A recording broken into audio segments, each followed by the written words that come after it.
बच्चों, आज हम हिंदी का जो अगला अध्याय है, सेकंड अध्याय है, स्त्री शिक्षा के कुतर्कों का खंडन, इसके बारे में पढ़ेंगे। इनके लेखक है महावीर प्रसाद द्विवेदी। इनका जीवन परिचय है। महावीर प्रसाद द्विवेदी का जन्म सन 1864 में उत्तर प्रदेश के रायबरेली जिले के ग्राम दौलतपुर में हुआ था। आपके पिता पंडित राम साहेब बहुदवे थे। द्विवेदी जी ने प्रारंभिक स्कूली शिक्षा के पश्चात स्वाध्याय द्वारा हिंदी, संस्कृत, अंग्रेजी, फारसी आदि भाषाओं का ज्ञान प्राप्त किया और झांसी में रेलवे की नौकरी कर ली। सन 1938 में उनका आपका देहावसान हो गया। फिर है इनका साहित्यिक परिचय। रेल विभाग से त्यागपत्र देकर द्विवेदी जी ने साहित्य क्षेत्र में पदार्पण किया, यानी कि उन्होंने साहित्य क्षेत्र में भाग लिया। उन्होंने सरस्वती पत्रिका का सन 1903 से 1920 तक कुशलतापूर्वक संपादन किया। हिंदी को साहित्यिक और व्याकरण सम्मत बनाने में द्विवेदी जी ने अथक श्रम किया। आपने कवि, समालोचक, निबंधकार, संपादक, भाषा वैज्ञानिक, इतिहासकार आदि विविध रूपों में हिंदी जगत को समृद्धि प्रदान की। आपने अपने समकालीन लेखकों और कवियों का मार्गदर्शन किया और उनको साहित्य रचना के लिए प्रोत्साहित किया। इस कारण हिंदी साहित्य के द्वितीय सुधार काल को द्विवेदी युग कहा जाता है, यानी कि इन्होंने अन्य साहित्यकारों को भी साहित्य रचना करने के लिए उत्साहित किया, इसीलिए इन्हें द्विवेदी युग का कहा जाता है। इनकी कृतियाँ हैं, यानी कि मौलिक रचनाएं कौन कौन सी है?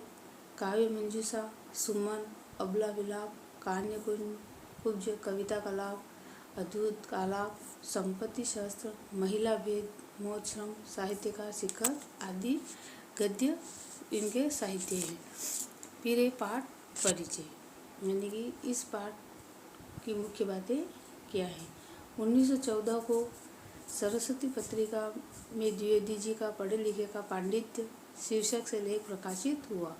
इसी को अपने निबंध संग्रह महिला मोद में आपने स्त्री शिक्षा के विरोधी कुतर्कों का खंडन शीर्षक देकर छापा था। यानी कि इनका मुख्य जो लेख था वो था स्त्री शिक्षा के कुतर्कों का खंडन। इसमें स्त्री शिक्षा का विरोध करने वालों के विचारों को सतर्क खंडन किया गया, यानी कि जो स्त्री शिक्षा के विरोधी थे उनका इन्होंने क्या क्या विरोध किया था। स्त्री शिक्षा का विरोध, कुछ लोग स्त्री शिक्षा विरोधी थे तथा उनको स्त्री तथा घर के सुख का विनाशक मानते थे। इन लोगों में धर्मशास्त्र और संस्कृत साहित्य की ज्ञाता शिक्षा शास्त्री भी थे, यानी कि इनमें कुछ पढ़े लिखे लोग भी सम्मिलित थे। संस्कृत के नाटकों में संवाद ऐसे लोगों का तर्क था कि प्राचीन काल में स्त्री को शिक्षा नहीं दी जाती थी, यानी कि कुछ लेखक ऐसे मानते थे कि प्राचीन काल में भी स्त्रियों को शिक्षा नहीं दी जाती थी। तभी तो संस्कृत नाटकों में स्त्रियों के संवाद संस्कृत में न होकर अपढ़ों की भाषा में होते थे। अपढ़ों की भाषा का मतलब था कि अनपढ़ की भाषा में उनके शब्द होते थे। शकुंतला ने इसी भाषा में श्लोक लिखकर दुष्यंत को कटु वाक्य कहे। इनसे सिद्ध होता है कि अपढ़ों की भाषा का ज्ञान करना भी स्त्रियों के लिए हितकर नहीं था। प्राकृत अपढ़ों की भाषा नहीं, नाटकों में स्त्रियों के संवाद प्राकृत में होते थे। प्राकृत अपढ़ों की भाषा नहीं थी, यानी कि उस समय की जो भाषा थी वो मुख्य भाषा प्राकृतिक थी, उसे अपढ़ों की भाषा नहीं माना जा सकता। वह जन भाषा भी थी तथा संस्कृत के बाद सर्वाधिक लोकप्रिय थी। उसमें बौद्ध धर्म और जैन धर्म से संबंधित अनेक ग्रंथ लिखे गए थे, यानी कि इस प्राकृत भाषा में ही जैन धर्म और बौद्ध धर्मों का उल्लेख किया गया है। गाथा सप्तशती, कुमार चरित प्राकृत में ही लिखे गए, यानी उस समय के जो संस्कृत के जो ग्रंथ थे वो प्राकृत भाषा में ही लिखे गए थे, यानी कि उस समय की जो भाषा थी वो प्राकृत भाषा ही थी। कुमार पाल चरित प्राकृत में ही लिखे गए थे। प्राकृत पढ़े हुए लोग सभ्य, शिक्षित और विद्वान थे। शकुंतला और सीता शकुंतला ने दुष्यंत से कटुवचन कहे थे, यह उनकी पढ़ाई का दुष्परिणाम नहीं था। दुष्यंत के व्यवहार से वह आहत और अपमानित थी। उनके कटुवचन उनके प्रतिक्रिया थे, यानी कि दुष्यंत ने जो शकुंतला को शब्द कहे थे, कटु शब्द कहे थे, उन्हीं का उन्होंने प्रतिक्रिया करके प्राकृत शब्दों में ही उन्होंने जवाब दिया था। सीता ने भी अपने परित्याग पर राम को आर्यपुत्र न कर राजा संबोधित कर अपनी ऐसी ही प्रतिक्रिया दी थी। महर्षि वाल्मीकि ने भी राम पर क्रोध व्यक्त किया है। प्राचीन विदुषी पुराने समय में स्त्री शिक्षा का प्रमाण न मिलने का अर्थ यह नहीं है कि उस समय स्त्रियां अपढ़ थी।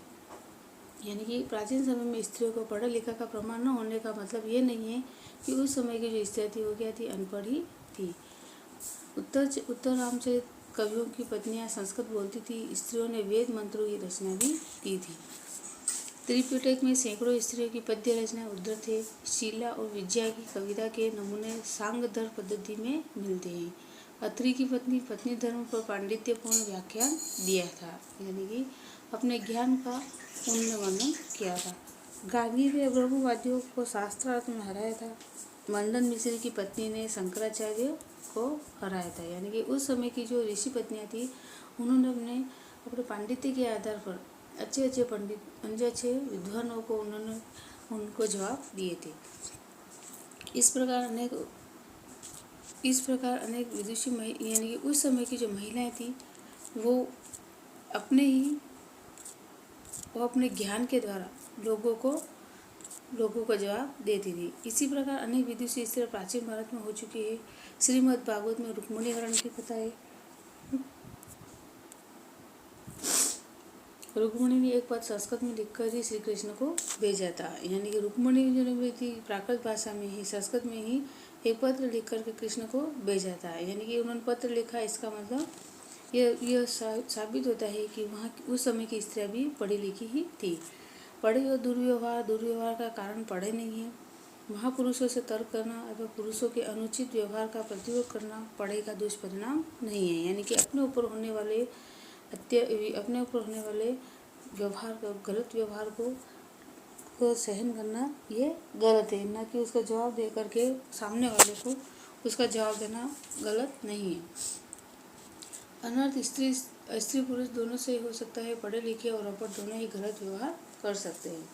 पढ़ाई के कारण स्त्रियां परिवार में अशांति पैदा नहीं करती। स्त्री को पढ़ाने का विरोध अनुचित शिक्षा व्यापक शब्द है। उसमें अनेक सीखने योग्य बातें हैं। पढ़ाई भी इसमें एक है।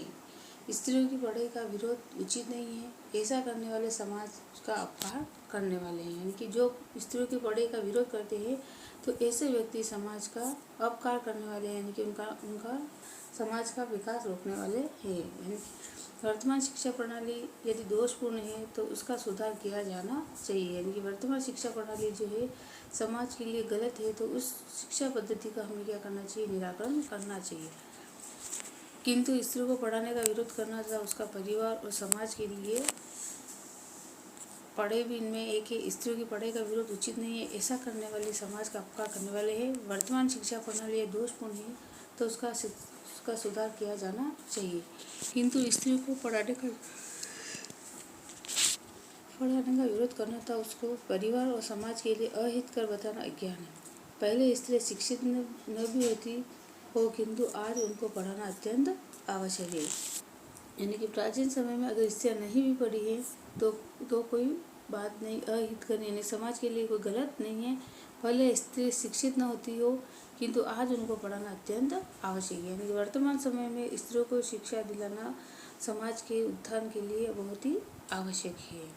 तो ये अध्याय पूर्ण हुआ। धन्यवाद। इसका जो कवि परिचय है उसे अपनी कॉपी में लिखना है।